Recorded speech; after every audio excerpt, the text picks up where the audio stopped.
Hello, fellow Star Wars fans. My name is Star Raptor, and welcome to my spoiler-free review for Star Wars Into the Light, written by Claudia Gray. This marks it as the final young adult novel in the High Republic Initiative. This is part of Phase 3 called Trials of the Jedi. Our main character, as you see on the cover there, is none other than Reath Silas, Jedi Knight. So this is a story taking place on Kashyyyk. So you have the blight that has started there, but then you also have the Drengir that have been mysteriously lured to this planet. On top of that, you have a crazy Nihil scientist. So it's up to Reath Silas to unite not only friends, but enemies to go on the strike force to take this threat down. So speaking of enemies, you have Nan from the original young adult novel called Into the Dark. She is a young Nihil that is a spy working for Margion Ro. But then you also have Azlyn Rel, who was a Jedi during Phase 2, was attacked by Nameless, and then basically survived by fear in the dark side. And now he is basically extending his life with the use of the dark side. So we get that character, but we also get really big characters such as Geode, Affie Hollow, Leo Jassi. We have Buryaga. We have everybody's favorite Wookiee from the Acolyte Kalnaka.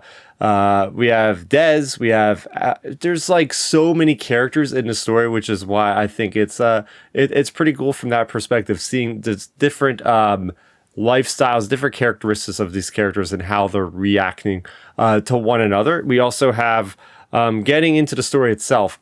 What I think the story does really well is shows you how far Reath Silas has come as a character. This character was a scared little Jedi as a Padawan working in a library there on Coruscant. Never wanted to leave, never wanted to get his hands dirty. And here he is out in the world, out on Kashyyyk, this beautiful, verdant but dangerous planet, getting his hands dirty, leading other people around. So I really like that. Another big mainstay in this one is Azlyn Rel. We get a dark side character's perspective, and he's also being pulled to the light for various reasons that you'll find out when you read the book.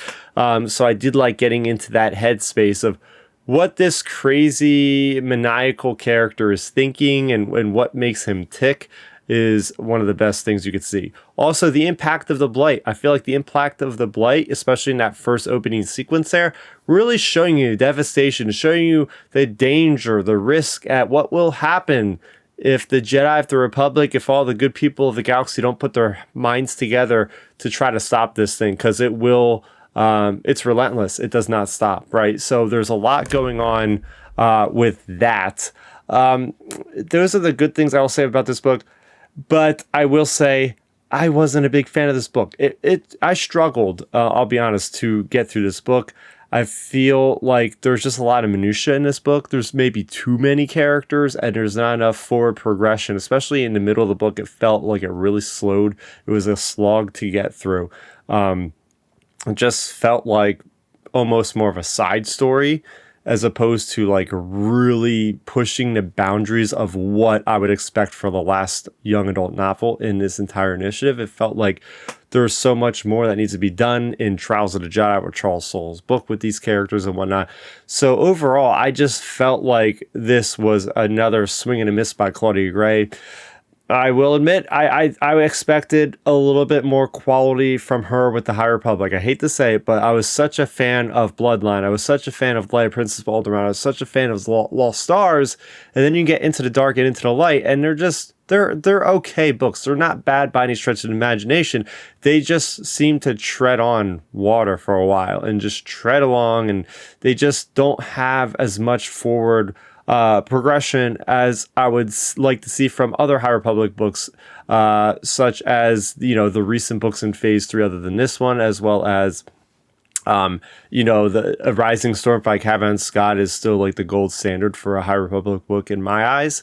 But yes, those are my thoughts on Into the Light, the ultimate and the final young adult novel in the High Republic. Let me know what you thought about it in the comment section down below. For more on Star Wars, you're already in the right place. Make sure you subscribe for more on the channel. Thanks for watching, and may the Force be with you always. For Light and Life.